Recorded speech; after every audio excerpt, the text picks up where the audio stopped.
on Facebook really quickly, Okay. just to let So, everybody know it's now. okay. So we are getting into it.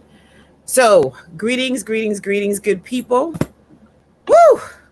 Welcome to another edition of One on One Live. This is part of the Cat's Corner, the podcast series. And this day, Saturday, is going to be a good day. I'm excited about this guest. Like, I'm excited about all my guests, but I'm really excited about this guest. We go way back. And so this is this is a lot of fun. She is a New York Times best-selling author. Say that loud and true because I think it's brilliant. She's a mental health advocate. She is a retired poet. She is a mama. And she's hella funny. Like, your comedic timing is pretty amazing. So, everyone, welcome to the show, Bassey Ikpi. Thank you so much for joining me today. Hi, Kat. Hey, boo. How you feeling? Considering Okay. this is a good morning. How are Okay. you? Super emotional. Yeah, there's a lot happening on this end. Somebody asked me how I was today. So Kelly Thomas, DJ Cleveland Brown, and her family have left DC. So I went to see them off this morning. So heart's a little heavy about that. But then we buried a really good friend, Ben Chiojoke, yesterday in London. So it is a lot. This 2020 has been just ruthless, child. She's been disrespectful on so many levels. But I get what she's I don't understand it, but it's here. It's here. So we are going to get into, I think it's going to be an amazing conversation. And what I usually do is I start off by asking folks how they are today. So you gave us a little bit. You said that you were good. But if there was anything you wanted to ask, I wanted to keep the energy of the ritual of the opening question. So, it's been one of those days. I tell people when they ask me how I am, I say that I'm better than I've been, but not as good as I could be. Yes. And so this morning, my sister and I, she's been visiting for the past 2 weeks. We get up at 7:30 in the morning and we go and play tennis. We are not tennis players. I was going to say, I didn't know you played tennis. We were at Target. We're like, let's buy some tennis rackets. Because I play tennis. I used to play. So if you want to come, if you want to do a little thing, let me know. I'm leaving in a week and I'm going to miss this ritual so much. But we've been doing that and it's gotten our bodies at 7:30 in the morning. We're running around, we're sweating. Right. And we're doing something that's not just sitting in front of a television or sitting in front of a computer because she's still working. So that's been something like that's really helped me get my days sorted because I'm not starting with how many people died today. I'm not starting with who was killed last night. I'm not starting with all the tension and the aggression because I feel like right now, and I'm just going off on a tangent, I feel like right now there's so much righteous indignation, there's so much righteous anger, there's so much righteous tension, but it's still tension, it's still anger, it's still, it's still all those things, and that makes it difficult for me, I'll speak for myself, it makes it difficult for me to function. I have to make conscious decisions because of my mental health and it's a privilege, I have to say, to be able to say, I'm not doing this today. Right. So I've learned to compartmentalize in that way. And today, you're the first person outside of my family that I'm speaking to. So I feel great, today, right now. And it's minute by minute. It really is. So I totally respect that. So before we got on, I had my little teary-eyed cry with Bassey about her book. Oh my God, I'm becoming my mother. And so if you haven't read it, I'm telling you the truth, but I'm lying. It is a brilliant book of essays written by this amazing writer. And I told her, I had been avoiding reading the book because I was like, I'm going to be in some sort of emotional place and I don't want to deal with it because I got things to do. And when I realized that she was next, I was like, I have to get into this, and started reading and lost time, literally lost hours because I was just completely taken in. A lot of people write memoirs. A lot of people aren't good writers. And you are one of the few books, you and Damon actually, your memoirs have been just amazing, just life-changing. And so I told her I wanted to get it out off camera so that I wouldn't be on here blubbering, and like, oh my God, because lately I've been crying on camera. I'm just like, I do not know what's wrong with me. So I was like, let me get it out. But I wanted to congratulate you on everything. It's well deserved. And I wanted to ask you about, to tell your story is a very brave thing. And I remember when I think you'd gone to Nigeria for a little bit to work on it. And I know it took some time. So I wanted you to share a little bit about, you do a really great job of incorporating the language that you lost because you moved, from as a young girl to America, and how that creates that barrier, but there's still this very deep connection to Nigeria. So wanted you to share a little bit about what it was like to go back to Nigeria to try to at least start the process of writing this. Well, I'll be honest with you. The book that I was writing, and I've been writing a book for 15 years, I would say. The book that I ended up with is not the book that I was writing. Gotcha. The book that I ended up with, I wrote in about 6 to 9 months.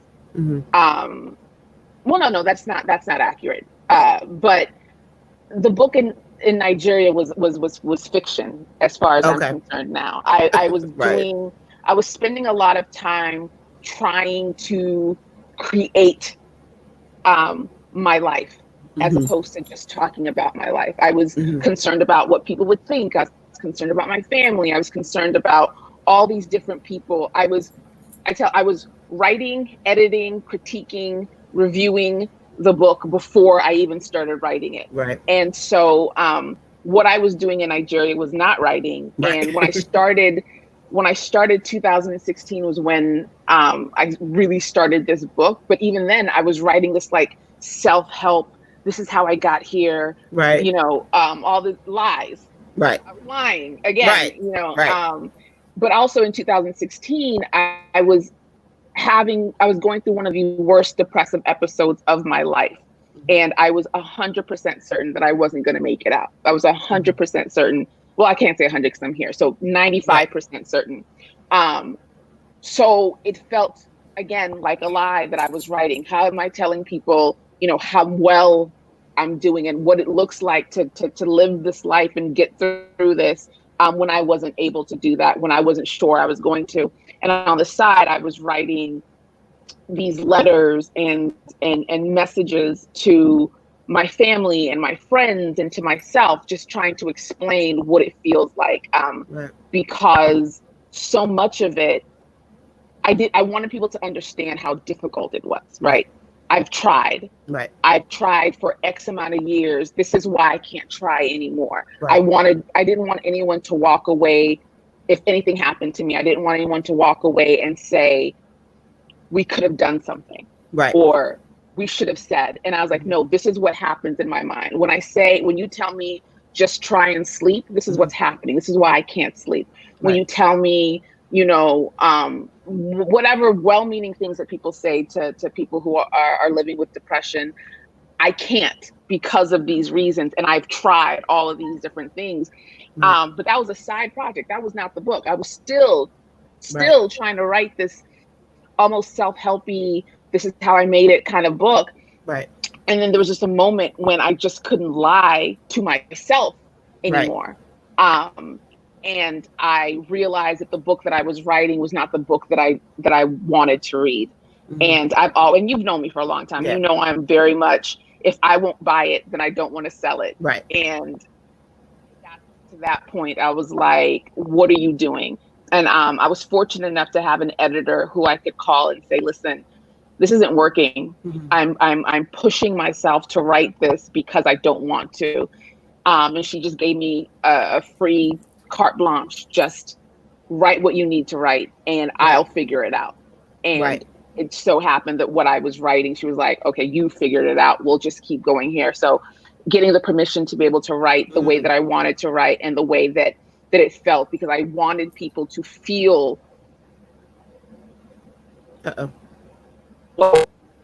so many of our stories, especially as Black women specifically, were pathologized. It's 1 in every 5 this, and the majority of this, and percentages and statistics and facts and all these things that don't really don't allow us to feel or be shown as real human people and not just a list of statistics. So it was very important for me to avoid that. And I had moments where I was like, should I be talking about how systemic racism and Blackness and mental health, should I be doing that? And I went through that a number of times, and I was finally like, I can't. This is not the story that I want. This is not my story. And I am a Black woman. I'm a Black person. Therefore, it is a Black story. I don't need to write for white people to understand me. I want my people to understand themselves and understand their loved ones. And I also wrote it like a white woman. White women, they don't care. Not that they don't care, but it's like, I'm first person. I'm doing it in second person now. One of the things is a woman, I can't remember her name. It's good because I don't ever want to really call her out, but she's a white woman who wrote 4 memoirs before the age of 30. Because the first one was about her eating disorder. And then while writing about the eating disorder, she realized that she had a drinking problem. So she goes back and writes the exact same story, but from the perspective of her alcoholism. Then she's like, oh, I'm bipolar. She goes back and she writes it. So that's 3 memoirs. She's telling the same story, the same life in 3 different perspectives. I would never get a chance to do that. I would never get a chance to do that. I had the one chance. And I still would have to prove myself if I wanted to write a second book. So I was like, I'm going to write this as though I'm a white woman, where people are going to care what I have to say, and they're going to care about my life because I care about my life. I'm not going to tie it in. I'm not going to, well, you already care about Trayvon, so let me bring Trayvon into my story. You already care about, Sandra Bland, so let me bring her into my story. I wanted people to care about Black people, Black person, because this Black person had a life and a story worth telling. And that was one of the things that was forefront in my mind once I made the decision to write this specific book the way that I did. I absolutely love that you wrote the book the way you did, because as a writer who doesn't like to share her work, I get stuck in the space of what should be and framework and academic versus first person and all this. And I feel like you gave a lot of us permission to tell our story our own way. And oddly enough, I would have told you, do whatever feels good. Don't worry about these people. But even as a writer, I'm literally like, oh my God. And so I really appreciated it because James Baldwin is one of my favorite writers of all time, because he doesn't spend a lot of time trying to prove that he knows the things that are true in his body. He just says, this is what it is. You can take it or you can leave it. And I listened to, there's a really great speech called the Artist in the Search for Integrity. And I listen to that speech at least once a quarter because it's such an amazing analysis of what it means to be artists. And whenever I get stuck, I say, what would James Baldwin do? He would just do his thing. And I really felt like reading your work was like Baldwin saying, see, you can do it. Just don't worry about it. She did it. Like, she's showing you that you can do it. So I appreciate you for that, because I think you low key have freed a lot of us from these boxes that we put ourselves in. When you go back and you look at your work, what do you think? Are there moments when you're like, oh my God, did I really share that? Oh, absolutely. I while writing it, I was very careful about only telling other people's stories when they intersected with mine. Right. I didn't want to, if I was writing about an ex-relationship, I didn't want to bring all of their family stuff into it, even though I felt like I needed to make sure that everybody was a whole person. I didn't want to create any villains or any victims. I didn't want to feel like I was a victim of things. Right. But I feel, especially when it came to my family, I feel like I should have done a better job of protecting specifically my mother, because so many people kind of took it wrong. White people, I'll say specifically, were very much like abusive, toxic. Why are you still even talking to her? Like all this stuff. And I was like, well, I'm Nigerian. I'm Black. That's not the way we deal with our people. And I Right. know that right now there are all these conversations about toxic familial relationships, but in my quest not to tell her story for her, Right. I did a disservice by not explaining a little bit more about where that comes Mm-hmm. from, and what that is. And so part of me wishes I would have just left that out, left that Mm-hmm. entire essay out. But I do understand why people would think that. But I wish that I would have done a better job protecting the people in the book. So, as a Nigerian, I'm glad you left it in. And I think that, like, I get it. I mean, I Yeah. totally understood what you can't extricate your mother from your who you are. Like, Right. it just is what it is. And I remember I read the dedication, and she's like the first person you list. And so my thing is, if you are confused, go back to the dedication, because it's very clear that, to me, that you are telling this story the way you tell, like, these are the facts of what happened. Yeah. But it's not. I really appreciated that particular. That so far has been my favorite essay, to be honest with you, because I know it took a lot to share that, but I also know that our mothers struggle with so much, and especially those that leave Nigeria and come here or go to London, um, but especially if they're the first ones to go off, like, Yeah. what they have to what they have to struggle with and how they have to find themselves in this new space is really difficult. And they look at Yeah. their kids like, I used to stress my mother out, like, what kind of kid are you? Like, she loved, and she absolutely loved me, but I know that I was a weird kid to her, and I was her Yeah. first. So Same. I think as a Yeah. firstborn, you're kind of like, you're the first kind of thing, and they're like, what do I do with this? And so Yeah. I'm glad you left it in, because when you remove sort of the Western lens from it, and you start to really think about, she saved you. Yeah. That's the part that I saw. It was like, she saw what was going on, and she was like, nope, she saved you. And the stuff that comes with that is Yeah. deep, and it's painful, and it's traumatic. But yeah, I'm glad you left it in. I'm not gonna lie. I thought it was powerful. Yeah. I mean, I wanted to be clear about where we come from. Mm-hmm. We're not. Part of not being a victim, and one of the things that the book did for me, it freed me.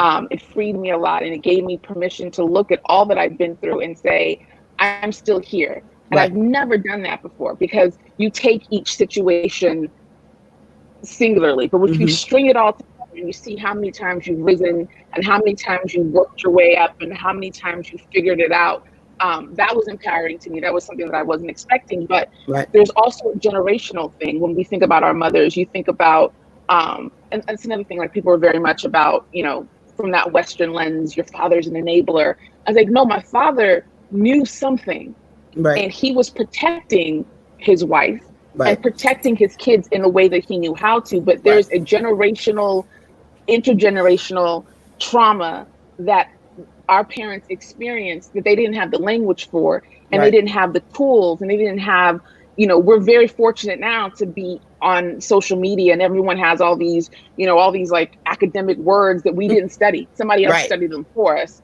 Right. And now we've got all the language for it, but they didn't have that.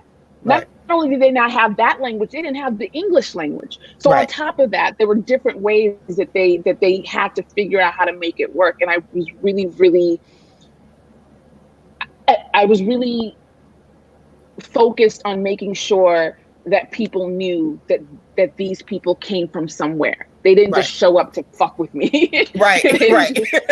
They came from something else, and that Right. and what they came from influences how they treated me. And I wanted to make sure that everyone in the story or in the book had that moment of, there's something that happened before I showed up. Right. And that thing is why they treated me this way. And again, Right. trying to do that while avoiding telling somebody else's story for them. Yeah, I mean, it's a difficult thing, because when I think of moments with my mom, like, if I were to tell that story, I know what it would look like, even though in the context of, in the moment of what was happening, I'm like, yo, my mother's trying to kill me.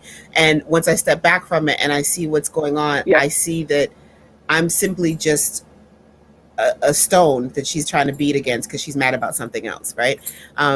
Yeah. And there's fear. Yeah. Like how fear manifests in people. A lot of that was just straight up fear. They didn't know what to do. Right. And then even the faces that your mom has to wear when you talk about who she is to the outside world versus who she is when she comes home, it was like, wow, these are the, we talk about, double consciousness and coded language, and anybody who's Black living in the world already has at least 2 or 3 faces. But then when you're an immigrant on top of that and not in your home country, it's like 3 more faces that you have to put on. And so I appreciated that. And I wondered, has your mom read at the last interview I saw? No. None of them. No. Your dad hasn't read it? No. How is that possible? No. I would think that your dad not to. And they, wow, I'm surprised that they listened. Not to. Yeah, I asked them not to, and they were like, okay. My siblings, because I'm so much older than them, so I had a different set of parents. Right. My parents were not the babies. He's 33. Right. The baby's parents, like they're not. We're not the same parents. So she was very much like, I'm not going to tell you that your experience wasn't your experience. Right. But I want to make sure that you don't feel self-conscious about your experience. Right.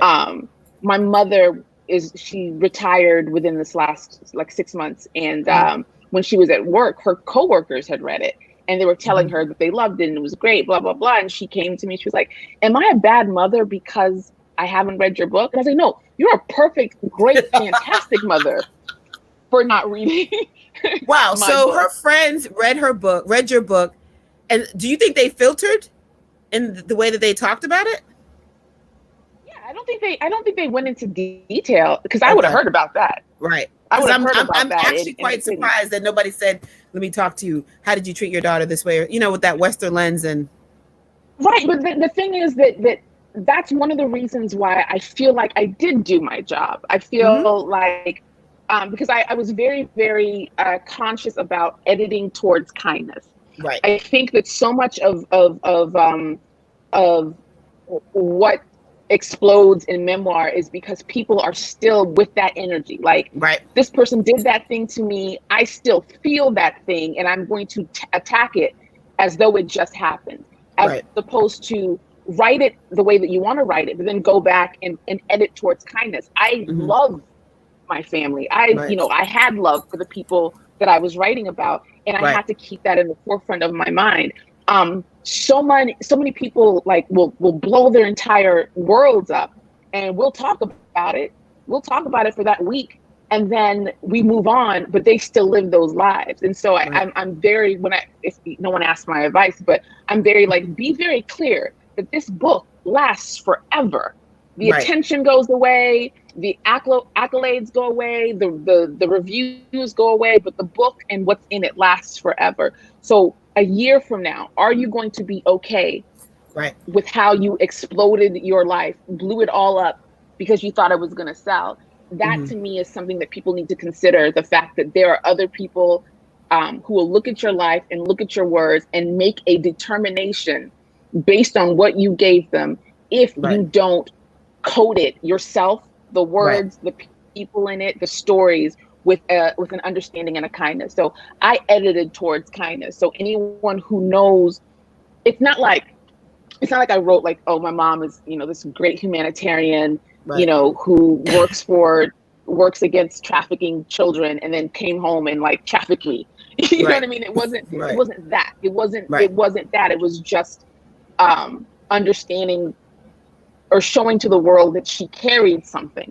I don't know what that thing is. I'll never know, because we don't talk about it. But she carries something. So I think that it opened up a chamber of empathy for the people around her. Because if she ever came into the office and didn't look okay and she seemed down, maybe they understood that she was carrying something that she didn't offer to them as explanation. And that's what I hope that the entire book did. Okay, I thought you froze for a minute. there is this really interesting thread about memory. The book itself is, I'm telling you the truth, but I'm lying.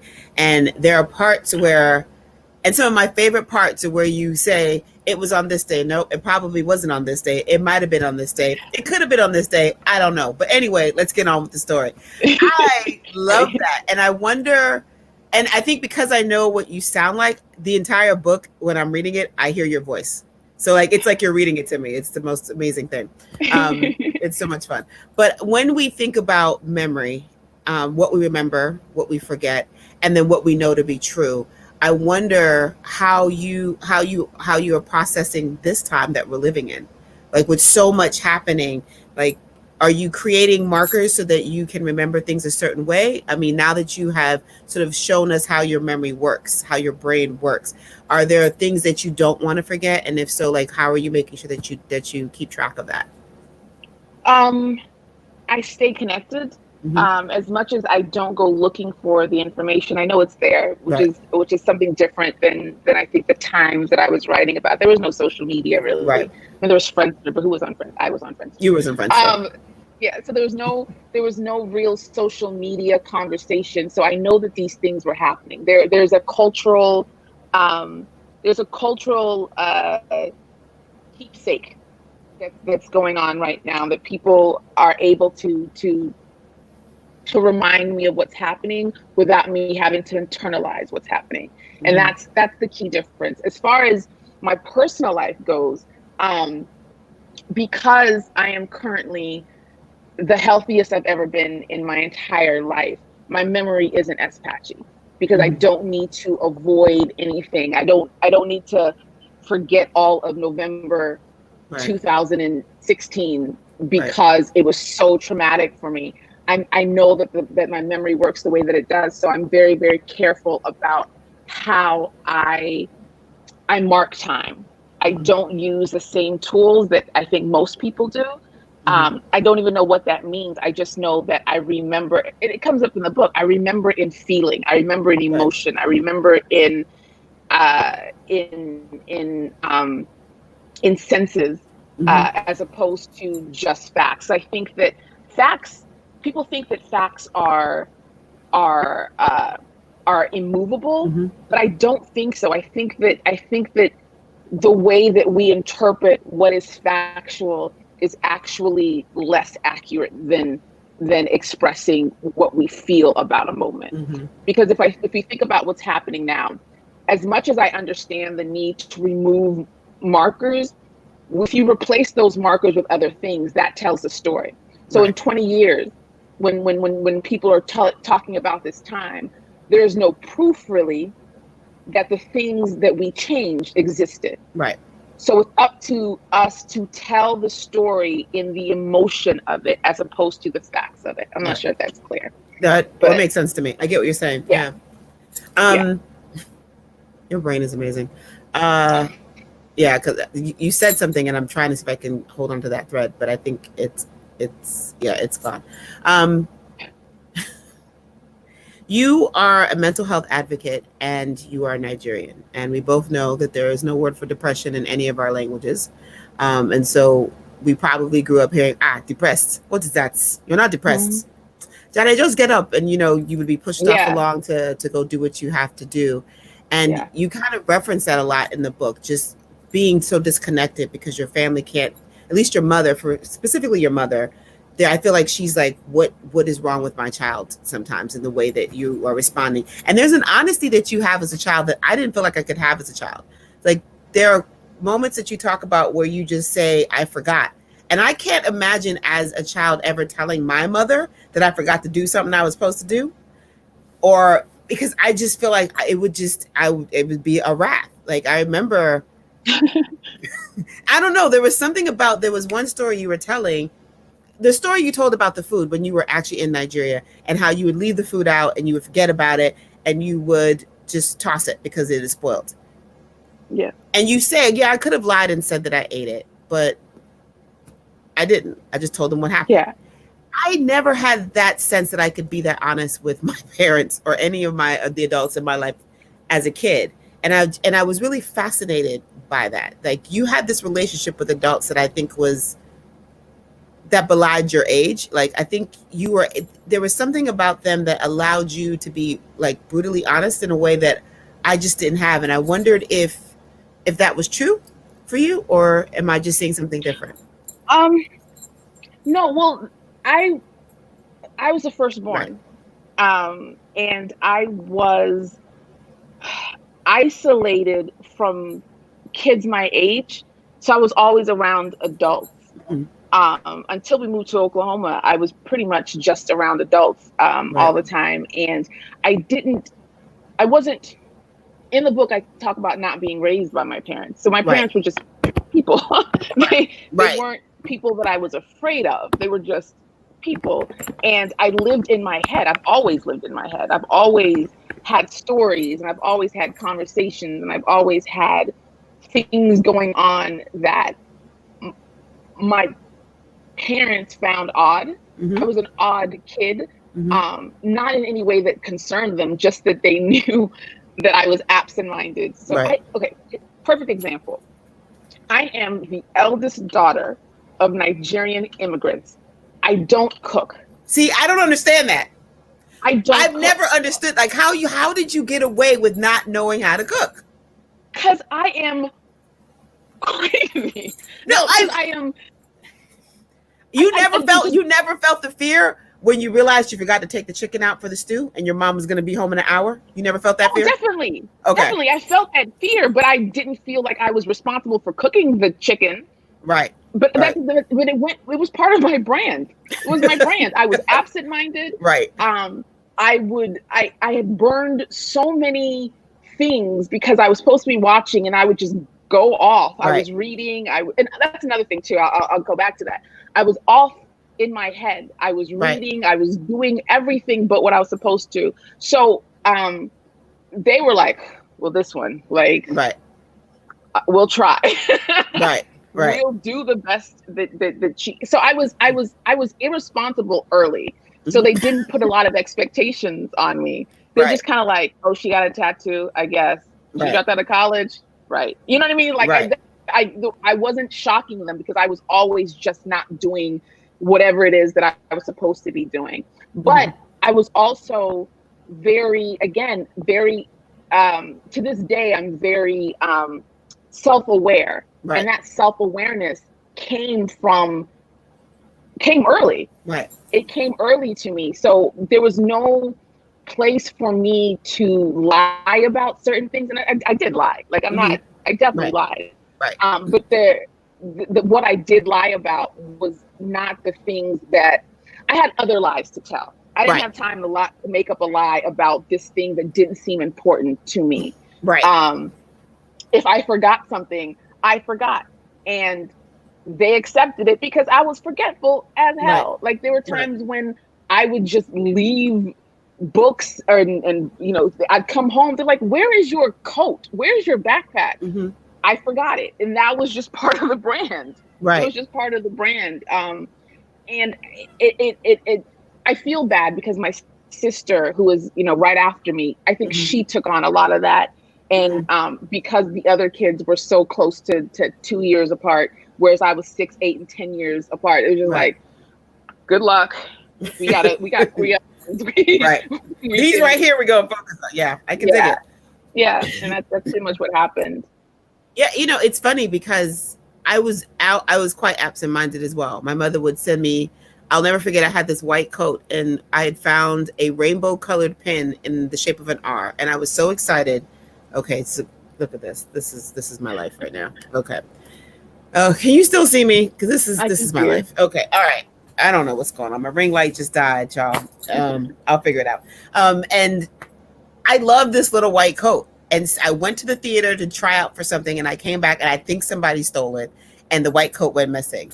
And my mother basically threatened my life, like, "You better go find that coat." And so for me, forgetting, if I forgot, there was trouble. Like, there was always this sense of this fear that I was going to get into trouble.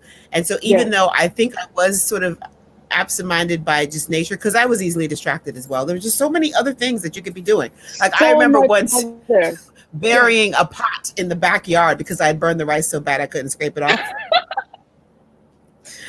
If whoever's living in our house right now in Miami, they may actually find that pot at some point buried in the backyard. Yeah, it was terrible because I was always burning the rice because I would always just go find something else. But for me, I didn't feel like I had a choice, and I was the oldest of 5, and so it was like, yo, you better figure it out because you don't got a choice. And so of that part, I'm not gonna lie, fascinated because I was like, oh my God, if I just had the freedom to be that, who knows, Well, there's some stories that I didn't put in the book because I wanted to make sure that it was linear, even though it was kind of fragmented. So there was stuff that was just off topic and it didn't tie in. But one of I flooded the house 3 times. Wow. I think within a year. I'm not even sure, but I flooded the house 3 times when we lived in Oklahoma. And in Oklahoma, the houses are flat, right? Because it was an apartment, it wasn't a house, but it was like a row of apartments.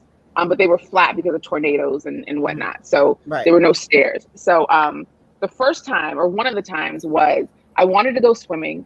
Asked my mom if I could go. She said no. I was like, well, fine, I'll just swim in the bathtub. So I went, turned on the bathtub to fill it up, went to my bedroom to change into my bathing suit, got distracted and started reading.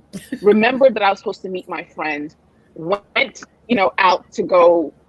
I was gone for a couple of hours. Right. Came back and I saw my mom outside with a broom sweeping water outside of the out of the house. Right. And I was like, "Ooh, what did she do?" And then I was like, "Oh, that."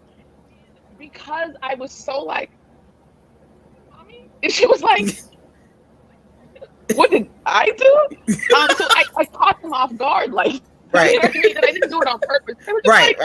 What do you mean? What did I do? There was a time also when I got a beating for this, so I didn't go scot-free. But back when people would send money and say, okay, my cousin is in this place, can you give them this money?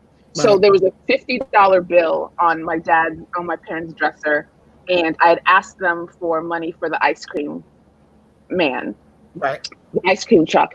And they said no. And I just felt like they were always saying no just to be saying no. Like I didn't have a good reason. I didn't get an answer. So I went and I was like trying to find 50 cents to get all over whatever. And I went into the bedroom trying to hunt down some quarters. I saw the $50 bill. In my mind, $50, 50 cents. It's the same thing. Right. Right. Took the money, went to the ice cream truck. I found it, went to the ice cream truck, and the ice cream, I bought the one Pac-Man ice cream with the bubble gum. That's all I wanted. Right? Yes, that's all I wanted. I was good to go. But when he gave me all this, he gave me $49.50 in change, and I thought I'd won something. I was like, oh, I got change. Ice cream for everybody. So I bought ice cream for all the kids. I don't know where they came from, but I bought ice cream for all these children. Right. Then I still had some money left over. There was an older kid. Long story short, she takes me to the arcade. I can't go in because I'd also bought a bunch of shit at like the 7-Eleven equivalent. She took the rest of the money and absconded. I get home. My parents are, you know what I mean? They're just like, what is the matter? What's his? Yeah, there's a lot of stuttering at that point. Yeah. Okay, like it was that, and I definitely got my ass kicked for that. Yeah, I'd have beat your ass too, to be honest with you. My parents, my siblings did not ever get to experience the ice cream truck because they also blamed him. Where do you think this little girl got $50 from? So for years, we left the state, moved to another state. Parents did not trust ice cream trucks. If you want ice cream, I'll go buy it. Right. So I did stuff like that. I was just a weirdo kid. And they were just like, how many times can we beat her? Right. We just can't. Right. We just can't beat her anymore. So that was the extent of it. Oh my God, that tickles me. I could totally see you buying ice cream for everybody. I could totally see that. Everybody got snacks that day. That's fantastic. Now you are you have the Seaway Project, which is your nonprofit that is dealing specifically with mental health advocacy. And I remember once you shared I don't know if you did you share the letter? You were in Nigeria and you were giving talks about mental health, and somebody wrote you a letter. An Naija madam, an auntie wrote you a letter basically telling you that what you need to do is pray. And that Jesus would fix you. She said that. Well, it was even better than that, because I get the pray stuff all the time. Right. What she did was she had found some code or some correlation. Depressed, promiscuity, anxiety comes from, impure thoughts. Like, it was like she had like a list of things that she was connecting. And out of the kindness of her heart, she thought she'd share that with me so that I could be fixed. I could find the appropriate prayers to pray and fix myself. And I remember when you were in Nigeria doing this work, and I was like, wow, this is brave, because I already know how our people are about a lot of things. So when we're talking about mental health, and even the language that goes with it, it's trouble. But now we are seeing that mental health advocacy is a thing. Like, people are doing a better job. Depression, conversations around that. People are actually owning that language. It's changed tremendously since when you first started. So I wanted to find out from you how you feel Nigeria in general is doing when it comes to that, and what are some of the things the Seaway Project is working on? Nigeria, the thing is, I stumble into advocacy. Right. Very rarely have I made the conscious decision. I just feel as though, again, I have this privilege of being someone who doesn't have to worry about my in-laws, who doesn't have to worry about my boss, who doesn't have to worry about my family. They've been, as soon as they found out that there was a reason for for the weirdo behavior, they were like, got it. I wasn't afraid of being shunned or thrown away. And I think that's a lot of the fear. People feel like they can be easily disposed of once they admit to whatever diagnosis they may or may not have. And I saw a lot of people in Nigeria who were living with depression and anxiety and the mad people walking around and the way that people treated them. And I felt like this responsibility to say, the only difference between the mad people that you're so easily, you find so easy to abuse and say and talk to and say terrible things about, the only difference is that I have a family that supports me and didn't throw me out, and I have access to medication and doctors. That's the only difference. So when they're able to see, my Nigerian accent sucks, but like this fine gal, who speaks well and has been on television and magazines and this, and she's also saying these things, I knew that people would listen to me. I knew that there was a privilege in the way that I presented, and I wanted to be able to use that privilege. I speak well. I look a certain way.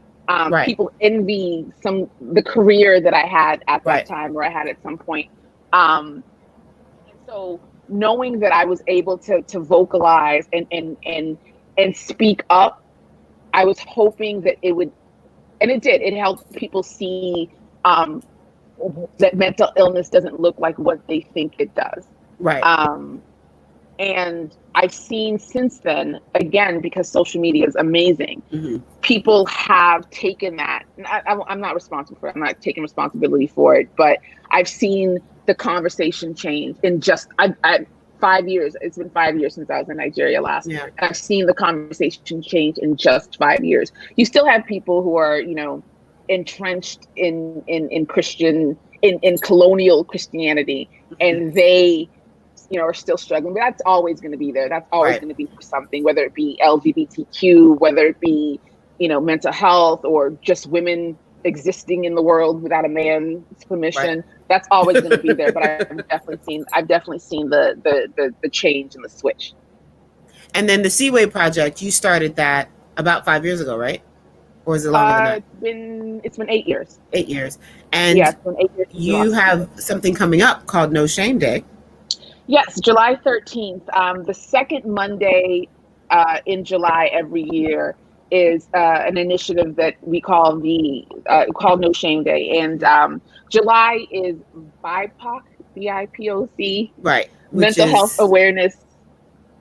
Black, Indigenous people of color. Black, Is that Indigenous people of color. Yeah. okay? Yeah, it's a lot. Yeah. Okay. So it's we have unique concerns and needs when it comes to our mental health and things that Right. we're dealing with. So I appreciate that it's different from May, which is Right. just general mental health awareness month. But the Seaway Project's No Shame Day is the day every year in July where people are encouraged to make that phone call to the doctor, to make that phone call to have a conversation about medication, to tell their story, to share their stories. Because what I realize is that there's so many people who live with mental health issues, or people who are neurodivergent. I'm trying to put that in my lexicon. Right. People who are neurodivergent, who are quiet about it and doing the work to make sure that they live healthy lives. But there are people who are quiet and aren't able to do the work because they're ashamed of it. So for Right. me, No Shame Day is the day where you are supported by people all over the world who are identifying with your story, are giving you the encouragement that's necessary, that you can finally say to your loved one, to your friend, and again, which is why I wrote the book, this is what it feels like. Right. I can't tell you what I'm going through because I don't have the language or I'm afraid, but hey, could you read this thread? Mm-hmm. And then we'll have a conversation. It opens up a dialogue for people. And it's been amazing to see in the last 8 years, people who were afraid and telling their stories for the very first time. And every year they update and they're doing amazing. And they're, some of them have gone into psychology and some of them have, started their own initiatives and their own foundations in order to help other people. Right. So it's just really just a time when people are able to come in and share community, share stories, do the work that they've been afraid to do 364 other days of the year. There are people also who have said, make the appointment for next year. You might need it sooner, but at least you know it's coming up, and you're able to have somebody come with you because you've shared with them enough. So, yeah. And in terms of the pandemic space that we're currently living in, on top of the uprisings, on top of systems just sort of being blown up, what have you been, what have you seen in this landscape in terms of people getting the help they need during this time? I mean, it's difficult because I struggled very early in on this because the parameters that were set up, especially when it came to the coronavirus first, the way that they were asking us to live, that's the way I live when I'm depressed. Right. So it was very confusing to not be able to leave the house and sometimes not even leave the bedroom, because I had to quarantine for about 2 weeks because I was around someone in New York who tested positive, and my brain was like, are we depressed? Because all of this stuff that we're doing feels like what we usually do, and it was very difficult for me to figure that out. Thank God I have a therapist who was able to understand that, and we had a lot of conversations. There was one day I just cried. I said, okay, we're just going to do this. We're just going to cry all day. And give ourselves that space and remind ourselves what it feels like to feel things, because so much of this is arrested emotional development. It's very, very strange. But what I've noticed also is for other people who have not experienced anxiety and depression, there is a new level of anxiety and depression that is being created right now between the uprisings and coronavirus. People are dealing with anxieties and stresses and deep fatigue, like a bone deep fatigue that they've never experienced before. And I'm hoping that once we've shifted into the next phase of wherever we are, there's a conversation about what it looks like when people need help, what it looks like when we are unable to recognize for ourselves when we need help. And if people are able to open up a chamber of empathy that isn't predicated on pity, because we all need something right now. We all need something right now. And it's hard to say, again, from a place of privilege, go get therapy, go get this, go get that, because insurance, because of money, all these different things. But I think because the cultural shift is happening, that we are understanding what it feels like, what it means for people to be trapped in their own heads, because we've been trapped in this space together. I don't know if that makes sense. It does. It was working it's interesting. You just blew my mind with it never occurred. Like, yeah, I mean, the whole idea of having the shelter in place, being stuck in your house, not leaving, and what it creates when you can't go anywhere. Everybody starts embracing their sweatpants more, and then bathing becomes an option, and you're sitting around eating your snacks and watching TV or doing whatever, and it does look like a depressive cycle. I never thought about that. And not only that, we're so used to distractions in our lives. Yeah. And I was telling my therapist that usually I'll feel something, feel it, and then go about my business. But there's no business to be going about. There's no place to escape. And I think a lot of us are starting to realize that we all have to consider our mental health in ways that I don't think that we've realized previously. Right. And I'm not going to say it's forced a level playing field, but it has put us all in a space where words like anxiety, depression are a lot more people have to now use that language, because that's just what it is, and I think that part is, as much as I hate what we're having to deal with, I do feel like there's some really important and humbling lessons that are coming out of this time period. And if we use this time like wisely, we can really go into the next phase of whatever humanity looks like just better, as people. Yeah. So, there's I think also this thing that was. Oh, sorry. No, go ahead. Well, there's also this thing that I've noticed over the last couple of years where people are taking on antisocial tendencies as a personality, and not wanting to be around people, not wanting to talk to people, that's not healthy. I use normal for myself, but it isn't normal to not want to ever be around people. And I think that this is illustrating the fact that it's unhealthy to cultivate a life that is without other people. Right. We need people. We're social creatures. So many people are like, "Oh, I'm an introvert. This is perfect for me." That's not what it means. Right. And people are learning that it's not what that means. And I'm hoping that it helps us cultivate relationships and friendships and having like core groups of people that you can count on, because we cannot survive by ourselves. And I think that that's a lot of what we're learning too. I mean, it's interesting because So I've been hate watching The Politician. Don't ask me why. It's a Netflix show. It's very white and angsty. Yeah, you know what I'm talking about? High school kids that look like they're 40. High school kids who look like they're like, about to be middle level, mid management. Yeah, I was like, come on now. What is happening here? But there's a scene where one of the kids, the main guy, he can't feel initially. He's like having an issue.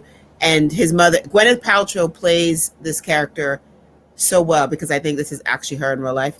And I swear, I was like, this is you. This is what Goop is all about. Like, this is who you are. But she says the reason you can't feel is because your generation spent so much time putting every emotion and feeling out on social media. And that kind of sat with me and resonated. And I wondered how you felt social media was socializing us into, socializing us in general. I think that when we think about how, like, sometimes I see things, I'm like, why would you post that? Like, I do not understand why we need to know that right now. Or just this love of wanting to just poke the bear, whatever the topic is. But I wonder how you see social media playing into the space of mental health, advocacy, wellness in general. I talk about this all the time because right now, especially what's happening is, when people are dragging, drag, and they're just throwing something out at people, we forget that that's another human being. And regardless of whether or not you think they deserve it, it's still abusive. It's Mm-hmm. still harmful. There's still a human being on the other side of those words that you're throwing. And I think that what's happening is that creating a level of sociopathy.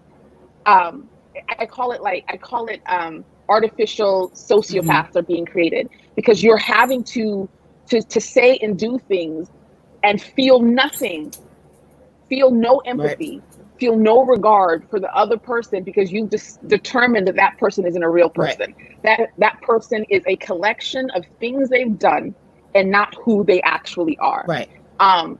That's dangerous to me. That's dangerous to me because it leaves room for the limits to be erased. So now you're no longer, perfect example, this is off topic, but on topic.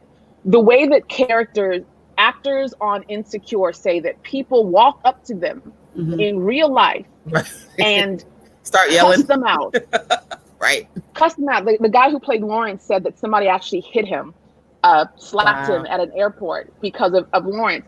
And I think that social media has given face to that, because this is not a real person anymore. This is not a real person you're talking about anymore. You're not talking about people in terms of what they've done. You've made what they've done who they are.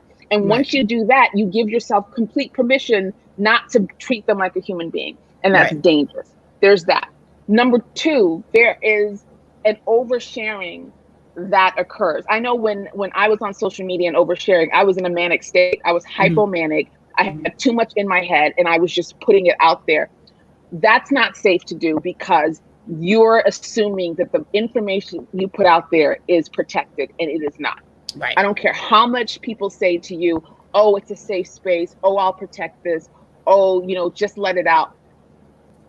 No, because it's not being filtered. People are taking that and making determinations. And it doesn't matter what other people think about you, unless you're giving them the information to think those things, right? So you're putting all your business out there, and then something happens maybe 2 years later, and it's your turn to be dragged. They're going to find that stuff that you put out there, and it's going to follow you. You're never going to be able to grow, outlearn, be better than who you used to be, because that is permanent now.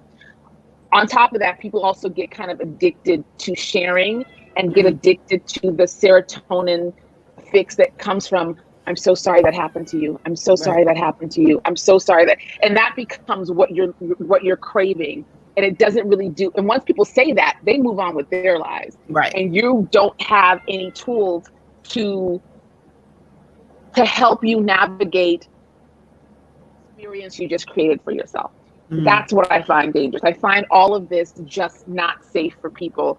And I'm not a psychologist, and I'm also not someone who is going to tell people how they should maneuver. I do a lot of sneaking into DMs like, sis, take that down.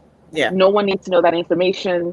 It's not safe for you to do that. It's not protected. You're not doing anything to protect yourself. If you need numbers, if you need to talk to me, I've had many conversations with people I don't know, because of that.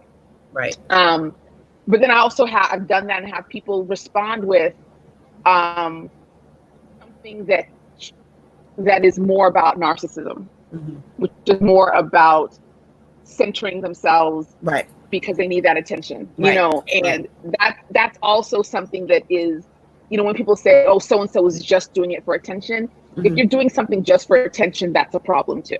It's a different problem than the one you're telling people about, but it's definitely a problem. So I just wish that there was more space for people to seek help and get the help that they need, as opposed to living their lives or giving their lives over to strangers. I just think that's dangerous. That's real. That's a super real point. And it's such a great way to kind of bring all this to a close. We are at the hour mark. I can't believe how fast this went. Are you serious? Yeah, I know, right? It's crazy. I know. One more time. Rewind selector.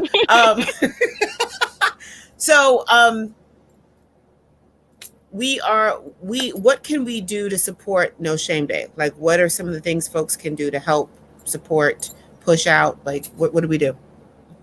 Well, quite simply, There's if you follow me on Twitter, I'm at Bassey World. Yeah, I said my name wrong. At Bassey World, there is a graphic that I shared.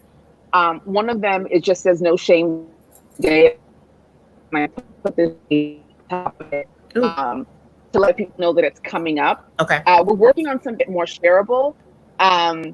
But there's also another graphic that we use. It's a logo. It has an arrow that points to your photo, and it says, "This person has no shame," and that's to let people know that you're somebody that will protect their story. You're someone that is going to support what they need. And that support is only about conversation. I don't want people to feel like they need to be donning capes and running to save people. That's not what we're doing. We're not professionals here. We're just here about emotional support and directing people towards resources that will better help them. Okay. So sharing your story, finding stories, searching for the No Shame Day tag, and just encouraging people who are sharing.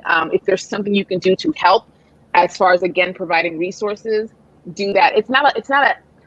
I'm very high concept day because I don't want people to shy away from it. I think a lot of times when it comes to mental health, people will find any reason to push it away. To push it away. So I was like, all you have to do is this. Just read that. It's not like you have to go wear purple and stand outside and clap. Like it's not a lot of. It's not a lot of work in that way. But if you follow me, Bassey World, or follow the Seaway Project on Twitter or Instagram, there'll be more things shared for people to get a better idea. But it's July 13th. Cool beans. We will definitely be supporting and putting things out. July 13th is No Shame Day for some people that just asked. And after this, I'll go in and put all the links in the Facebook feed so you all can have it. Last question. This is the question I ask everyone. Once we are able to move about freely in the country, not that I think COVID's ever going away, but at some point we'll be safer, probably still not in Texas or Florida, but we just won't go there. What's the first thing you're going to do? I just tweeted that I regret all the times I went to Chicago and Nigeria and didn't go to London. I was like, what the fuck was I doing for 3 years in Nigeria when I could have been in London? Could have been in London, chilling and having a good time. Traveling more. I didn't. I will never call myself a homebody again.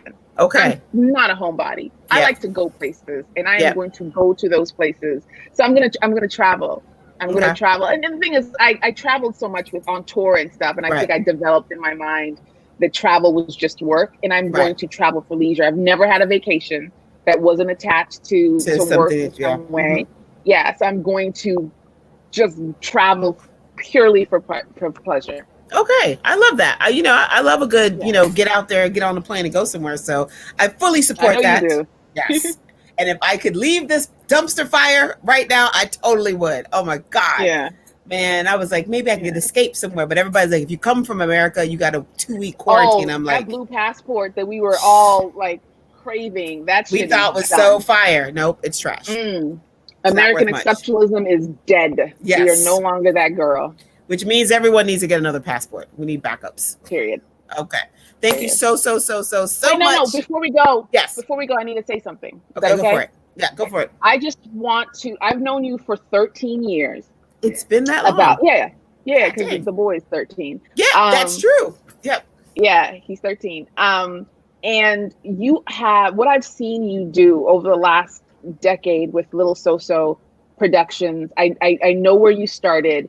You have grown so much, and I don't mean that in a patronizing way, but I mean you've created this space for yourself. You've created this community full of amazing people, and you are the matriarch for all intents and purposes. You have the vision. You make sure that the people around you are fully coming into themselves and fully working at their capacity and at their capabilities.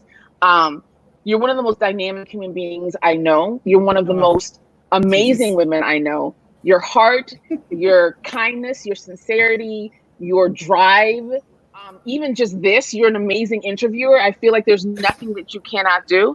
And Thank I you. want to thank you for all the early support that you gave me, with so much that I don't even want to get into, but it's taken me 10 years to be a healthy person, and I wasn't able to be that when we first met. But I've taken that with me. I've taken your drive. I've taken your encouragement. I've taken the I want to make Kat proud with me so long and so often, because that's the kind of person that you are. You make the people around you want to be better. And I hope you know that you are just everything. Thank you. And thank you on behalf of myself and all the people that you have made better. So I just want you to know that. Oh my goodness. Okay. Yeah. Yeah, I am going to cry, Hadia, because this is, I mean, thug tears, though. They will not fall. They will pool right underneath. Thank you so much. That means, yeah, you know, it's, when I started doing this series, I just wanted to make sure that people that I think are brilliant, like, get a chance to talk about what they're doing. I also wanted us to have an archive of this time in some way, shape, or form, so that when people look back and they're like, well, what was going on? These brilliant Black people were saying all of these things. And so I just wanted to make sure that we had a record of that, because I really feel as a cultural architect, that's the problem. We do all this great stuff, but we don't preserve as much as we should. And this has been such an amazing love fest. Like, when I tell you that my heart is like compacted with grief and loss and pain because of everything that's happening, I get as tired as I am. These weekend setups have been like life-saving for me. Like, they really have. Oh my God, everybody. Hey, Amina. Everybody is chiming in. This is great. These things have been life-saving. So I appreciate that. You know, I've always been proud of you, and I've always been praying for you, and like, whatever she needs, like, you already know, if something pop off and you need me to show up, I'm there for you. It's not even, I'm that break glass in case of emergency friend. That's how I show up. But I've always thought you were brilliant. And when I started to read your book, I was like, God damn it, she did it. I just thought you did it. It's the perfect way for people to understand. Like, that's the perfect foundation for the next level of what you're about to do. You know, and we're in our 40s now. So this is when it really gets good. I know, child. But this is when it gets good. Like, we're like grown-ups now. Like, we weren't grown-ups in our 30s. We were playing at it, but now we're like full-on grown-ups. And I just think that what our next 20, 30 years is going to look like is going to be fantabulous. I'm just excited. I really am. You already know some of the stuff that's going on, but I could not imagine any of it in my 20s. Could not imagine it. I know. Could not. But to me, it makes sense. Like, I always knew that at some point when things leveled out, that when she was ready, that when she launched it was going to be, you were going to be unstoppable. So thank you for proving me right, because I've always thought that. And I ain't put money on it like I should have, but I always thought that. But and we need more voices like ours. Like, we're these bridge kids that have these very unique stories because we live in these spaces between language and culture, and we need this. And so for me, it's just, I'm inspired. I'm proud to be able to be like, I know this sister. It's Naija in a whole nother way. The way Nigerians show up, like, is often on some extra stuff, and so we're getting to show a different side. Anti-Black stuff, right? You got it, yeah. Right. So now we get to be like super, super pro-Black and Nigerian and all the stuff that comes with it, and really careful with each other. So thank you for that. Yeah. Thank you. Oh, look at Amina. Thank you, Amina. Love you. Queen Amina. Queen Amina is checking in. All right, Curtis, I see you. All right, y'all are out here. Y'all, you see, we trying to, it's a good thing. Yeah, you're right. I be avoiding it. I just want to be auntie, but because matriarch means you got to do stuff. But, you know, I guess I already love it. You're already doing stuff. I know, but there's something about the language. It's something about the language. Okay, we're going to go now because it is time. Thank you all for listening. Thank you for tuning in. Tomorrow, same time, Sunday, we are talking with another dope Nigerian sister, Lola. Omolola Adeleoso will be here, and we'll be talking a lot of stuff. So if you haven't caught up with the OK Africa debacle, you might want to go ahead and get your notes ready, because that heavy stuff. Yeah, that's going to be interesting. It's going to be a really unique perspective, talking about Nigeria, travel, what's happening right now. So yeah, should be fun. Again, you guys, appreciate you. If you want to help me, please share this video with other people. and let's see what we can do with it. Bassey, once again, thank you for sitting in. This was everything amazing that I thought it would be. I feel really blessed by this conversation and blessed to have you in my life. So thank you so much. I love you all. And we are out because this culture ain't gonna make itself. Take care, everyone. Bye. Ooh, okay. Ooh.